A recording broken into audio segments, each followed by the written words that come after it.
Hello दोस्तों, स्वागत है आपका मैं एग्जाम हब यूट्यूब चैनल पे।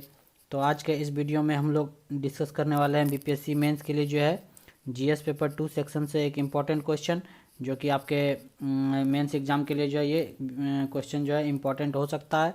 तो आज का क्वेश्चन है, भारत में क्षेत्रीय राजनीतिक दलों का विकास। भारत में जो है किस तरह से क्षेत्रीय राजनीतिक दलों का विकास हुआ है, तो इस पे जो है डिस्कस करेंगे आज इस क्वेश्चन को। Growth of regional political parties in India.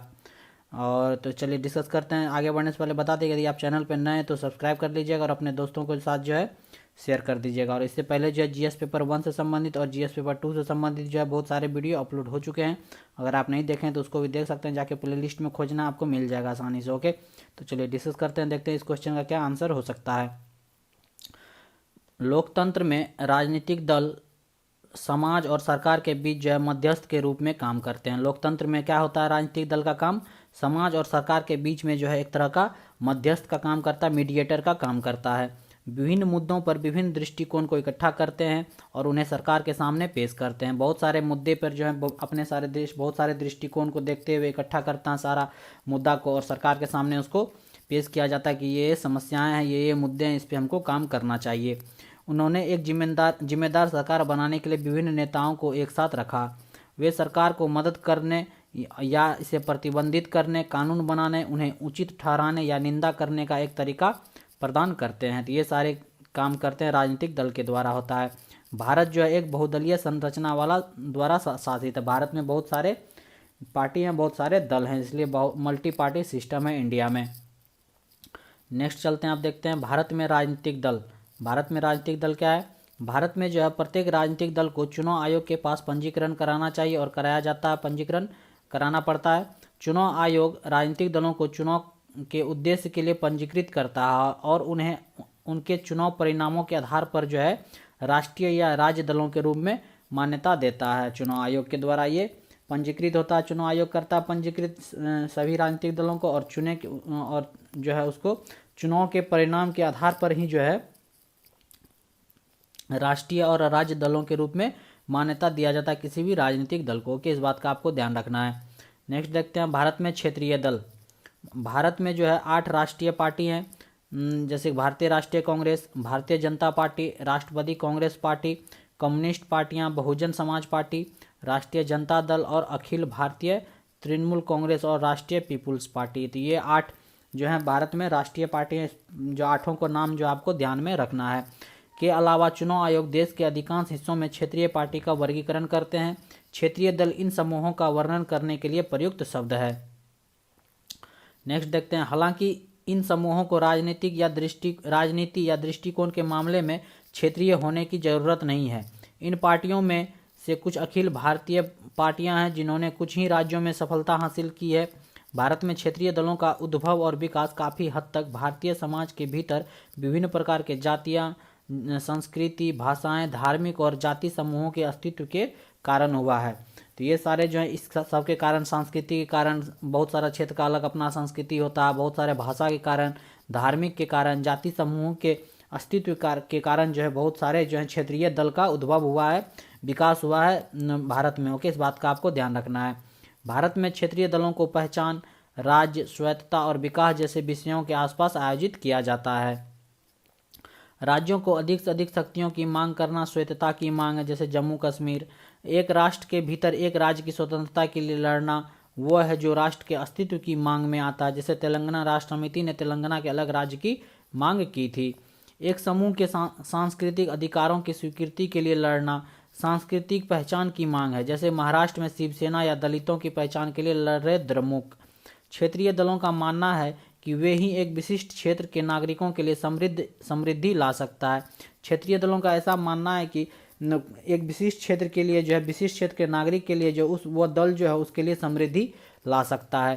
क्षेत्रीय दलों को चुनावी लाभ प्राप्त करने के लिए जातीय विशिष्टताओं का आविष्कार करने के लिए जाना जाता है। जातीय विशिष्टताओं का आविष्कार किसके द्वारा, क्षेत्रीय दल को जो है चुनावी लाभ प्राप्त करने के लिए किया जाना चाहता है। नेक्स्ट चलते हैं यार, क्षेत्रीय पार्टी का जो है विकास किस तरह से हुआ ये देख लेते हैं। अब पिछले 4 दशकों में क्षेत्रीय दलों की संख्या और शक्ति बढ़ी है। नतीजन भारत का राजनीतिक परिदृश्य और अधिक जटिल हो गया है। क्षेत्रीय मांगों को पूरा करने के लिए क्षेत्रीय राजनीतिक दल उत्पन्न हुए हैं।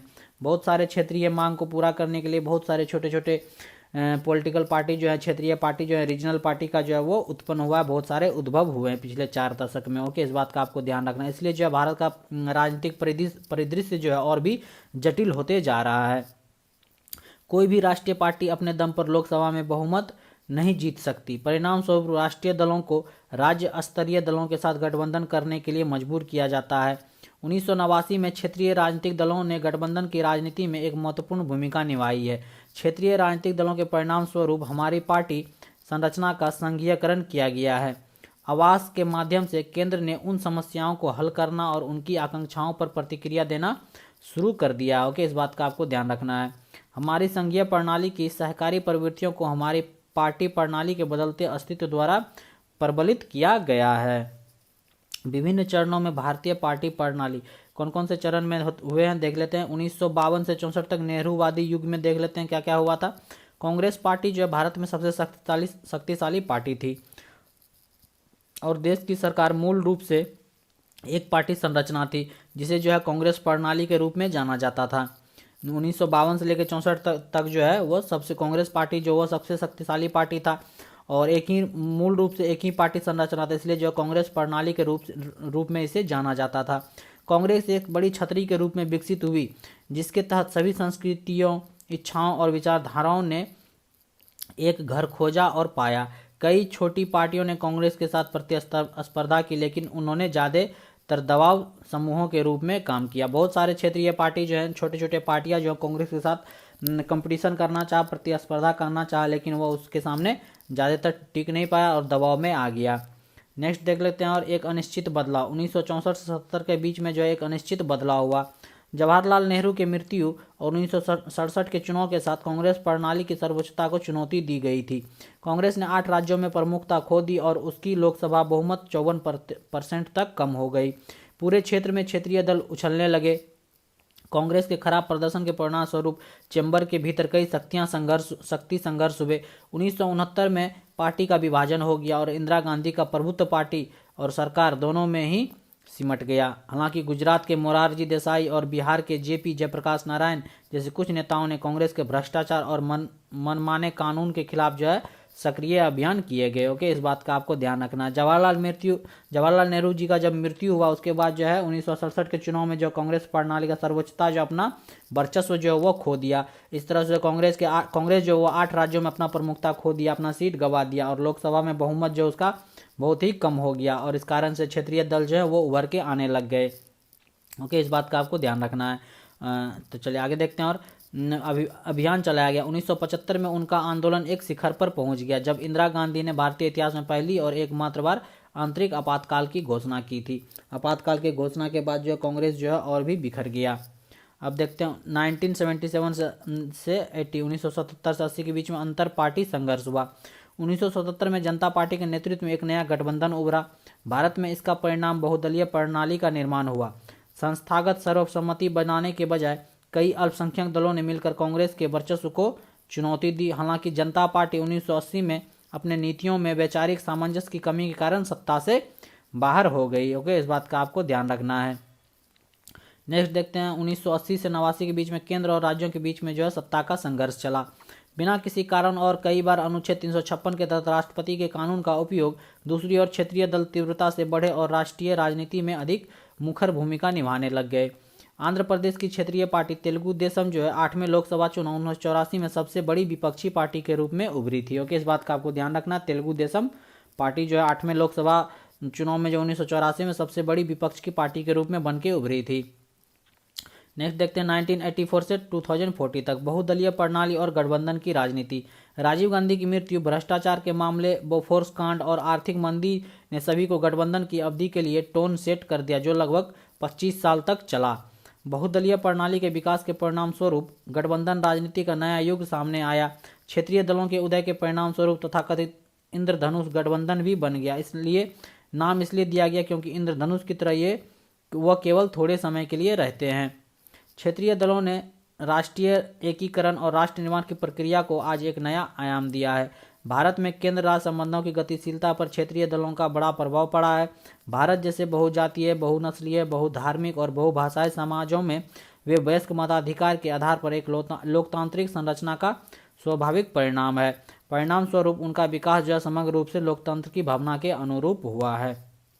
तो ये सारे जो थे मेजर कारण थे भारत में क्षेत्रीय पार्टी का ज़्यादातर विकास हुआ। जैसा कि आपको शुरू में बताया गया, सबसे पहले जब देश आज़ाद हुआ तो उस टाइम जो है कांग्रेस पार्टी जो है सबसे मजबूत पार्टी थी, तो उसके वो कांग्रेस प्रणाली के रूप में वो जाने जाती थी। लेकिन जब जवाहरलाल नेहरू जी का मृत्यु हुआ उसके बाद चुनाव हुआ, उस टाइम जो है कांग्रेस जो है बहुत जगह सीट जो अपना वर्चस्व जो है वो खो दी, और लोकसभा में जो है उसका सीट जो है उसका परसेंटेज सीट बहुत कम हो गया। तो इस कारण से जो है बहुत सारे क्षेत्रीय पार्टी जो है पनपने लग गए। और उसके बाद धीरे धीरे जब इंदिरा गांधी सरकार आई, फिर उसके में जो विभाजन हो गया कांग्रेस में। उसके बाद फिर जो है इंदिरा गांधी जब आपातकाल लगा दी उसके बाद और भी ज़्यादा क्षेत्रीय पार्टी का विकास होने लग गया। तो इस तरह से बहुत सारे क्षेत्रीय पार्टी का विकास हुआ, और बहुत सारे क्षेत्रीय पार्टी के कारण जो है लोकतांत्रिक संरचना का जो है परिणाम सही ढंग से हो रहा है। क्योंकि भारत में जो है बहुजातीय, बहुनस्लीय और बहुधार्मिक और बहुभाषाई समाज है। तो इस कारण से जो है बहुत सारे क्षेत्रीय पार्टी का अलग अलग बेसिस के पे अलग अलग कारण के कारण जो है बहुत सारे क्षेत्रीय पार्टी का उद्भव हुआ है। ओके, इस बात का आपको ध्यान रखना है। तो इसमें जो है क्षेत्रीय पार्टी का भी बहुत बड़ा योगदान रहा है भारत के विकास में, भारत के लोकतंत्र में। ओके, इस बात का आपको ध्यान रखना है। तो ये थे भारत के क्षेत्रीय राजनीतिक दलों का विकास से संबंधित कुछ इंपॉर्टेंट फैक्ट। उम्मीद करते हैं ये वीडियो जो है आपके लिए यूजफुल होगा। और चलिए तो मिलते हैं नेक्स्ट वीडियो में। देखते रहिए my exam hub YouTube channel. Thank you for watching.